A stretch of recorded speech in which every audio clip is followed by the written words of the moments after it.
going on, everybody? Welcome back to the K-Series Kyle YouTube channel. And today I'm actually stranded in North Carolina. I'm actually working in North Carolina right now, but I'm stranded out here in this truck, which y'all haven't seen yet, but by the time this video comes out, y'all will have seen it. But this is my 1998 Dodge Ram Cummins 24 valve, and the water pump exploded. I mean, it didn't really explode, but the bearing inside went out, I believe. So me and one of my coworkers are about to knock this out as fast as possible before it gets dark, and it's gonna snow tomorrow, so we kind of have no options after that, and I'm supposed to go back home tomorrow, so we're kind of screwed here. Sorry for the wind noise out here. If y'all hear any, it's windy outside. It's Charlotte, North Carolina. But I'm gonna go ahead and show you all the tools that you're gonna need. It should be a super simple process, unless righty-tighty becomes lefty-loosey, as y'all know. Starting with tools, you're gonna always, since we're working on Dodges, you're gonna need yourself a case of Budweiser. Of course, you're going to need a water pump. I got this from O'Reilly's down the street. And then you are going to need a wrench like one of these to untension your belt tensioner and slip that belt off of the idler pulley. Step one is going to be drain all the coolant, which is 6 gallons of coolant out of this thing. So we're gonna go ahead and do that. All you're gonna do is look at the bottom of the radiator, and there's a little twisty knob, like valve type deal, that you can undo, and you can actually stick a 5/16 hose on that if you would like to. So as you can see here, this is what has been happening for the past day. I just parked it here last night. That's what came out of it. I left it running for like 5 minutes to figure out the leak, so that's how much it leaked out. I've moved under this light here because it's about to get dark here in a minute. So I'm gonna go and pull all the coolant out of it, and then I will catch back up with you guys when we go to do the belt tensioner. So up top, this is the other step one. Pull this little hose off, pull the reservoir off. It literally just sits in there, and you just pull up on it and then pull straight out, and it should pop right off. For the hose, it literally just plops right on there, just like that. So now this is off. I got my coworker under here, Hilaria, about to pull that valve with a pair of pliers. So as we can see here, if you head up to this charge pipe right here, that big old pipe right there, you should be able to see that little black butterfly looking valve right there. That is going to be for my radiator, I believe. Some of them are different. I've seen online there's different ones, but that one is mine. All right, so as you can see here, it's starting to drip out a little bit. He's about to turn it the rest of the way, and hopefully, oh, here she goes. Maybe just let it leak pretty good for a minute, not just spew out all over everything. Take it all the way out. Yeah, don't quite take it all the way out, but there's fluid coming out. Oh, maybe we should do some assurance with this guy. Any holes that, but yeah, it's just gonna start leaking out. Okay, y'all, so as we can see here, I have a 3/8 ratchet. This is a way too small one. It makes it super hard to pull on that tensioner, and we're gonna pull it counterclockwise, and the 3/8, the little square, actually just goes right into it. So we're gonna try to find a little extension or something, or maybe just pull on it super hard and then get the belt slipped off that pulley right there. You see that pulley right there, the rusted looking one, because there's been coolant leaking? Yeah, that one. That one is our water pump, and it's only 2 bolts, 2 10mm. Okay, so now I've got the belt slipped off of that pulley right there, which is the important one. Just leave the belt around everything else. There's no need to take it off any more than that. So now we're gonna go in there and get those 2 10mm. If you get a new water pump, you'll be able to see where exactly the holes are. You're gonna need a deep well socket and maybe a little extension, or shallow and a small extension. Either one should work. So I've actually found it easier on this truck because it's pretty tall to go from the bottom, and as you can see, I got my extension up there, and I got a 10mm on there, and I broke the first one loose. I'm gonna go ahead and pull that one out, and then I'll do the same with the second one, and then you're gonna take a hammer from the top and tap on the top of the water pump, and that should break the seal loose.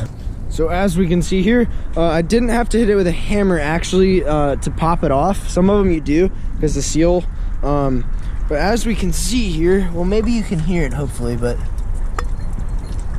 it's got play in that bearing. And if you come under here and look, these pumps are actually designed from factory. They drill this hole right here, but they don't drill it all the way through. And if your bearing starts to go out and wobble back and forth, it'll scrape the rest of the metal out of that drilled hole and start to leak out and tell you that your bearing's going bad, which is exactly what it was doing. And as you can see, look how wet that is. It's dry on top of the pump, wet on the bottom.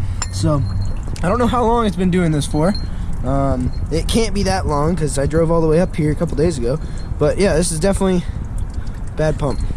So on this new pump, all we're going to do is clean the surface off really well. I already cleaned the surface off really well. It should come with a gasket in it, and the gasket literally just sits right inside of that little spot for the gasket.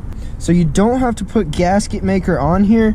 I'm not going to right now because I don't have any, and I'm in the middle of a hotel parking lot. So we're not going to go with that. Hopefully it seals up fine. It's designed to seal fine without gasket maker. So we're just going to hope for the best, and I'm going to clean this gasket off a little more because I'm noticing some dust on it, and then we're going to throw it in there and see what happens. Okay, so as you can see down there where that little rusty spot is our hole. Now we're going to go ahead and scrape that off. I don't know if you have a razor blade or not, but we might want to scrape it off with the razor blade first and then clean it off nicely. So I got the old pump in my hand. It's going to go on like this right here. At a slight angle, the hole's going to be on this side if you're using that new brand. I believe this pump was actually on like this with the numbers on it up correct side, right? It's got numbers on it and they were flipped correctly to where you can read them from looking at the motor. But on the new one, it wouldn't go the other way. So I've got the belt back on. Tensioner went pretty well. It was a little bit confusing. You can't really see down in there right now, but I've got the pulley and everything's good to go. Next step's going to be the reservoir. Then we're going to top it off with coolant, start it, and we're going to probably have to wait 45 minutes or so for this damn thermostat to turn on because it's a belt-driven fan, so these engines take forever to warm up.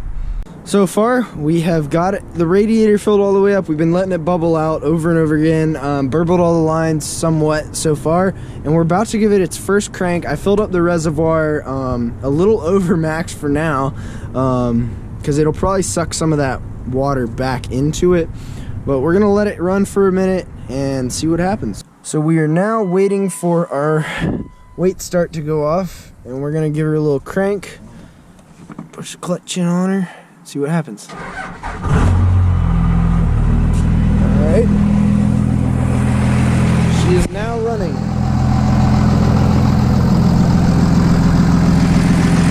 Now we're gonna need that coolant. Oh, it already sucked some down. He's gonna keep adding coolant until we make our so we fill it up to the top like it is right now. Then we're gonna let that keep bubbling down, and hopefully what happens when the thermostat opens, if the thermostat's not bad, which would be really bad, is that it's gonna suck a bunch of that coolant back up into the block. But right now she's running. I don't know if any fluids under there are leaking yet. We'll find out here soon. But honestly, my Dodge, I don't know about all y'all's 24 valves, but in 35-ish, we're in 35-degree weather-ish right now, but in anything below 35, the truck doesn't get warm. It will not get to 180. It really won't. I've set it for like alone for maybe like an hour to an hour and 10 minutes, and it only got to like 160. And then I started driving it and it heated up the rest of the way. So maybe it's just me, maybe it's just my Dodge, but I'm pretty sure they take forever to warm up. And they're diesels, so that's another explanation for it. So I hope I covered everything for everybody, hopefully, maybe. It's just so cold out here. It's like, it's getting rough. But we've been letting the truck heat up for we're at about 35 minutes right now, and we are at about 170 degrees. And I don't know about this truck or Cummins 24 valves, but I believe the thermostat probably kicks on at around probably 180 degrees. That's pretty typical, or at least for gas cars. I've never done this on a diesel. Thank you guys so much for stopping by the K-Series Kyle YouTube channel. Go down below, like, comment, subscribe. You'll be seeing a lot of this truck more. It's my tow pig. But anyways, I will see y'all on the next video.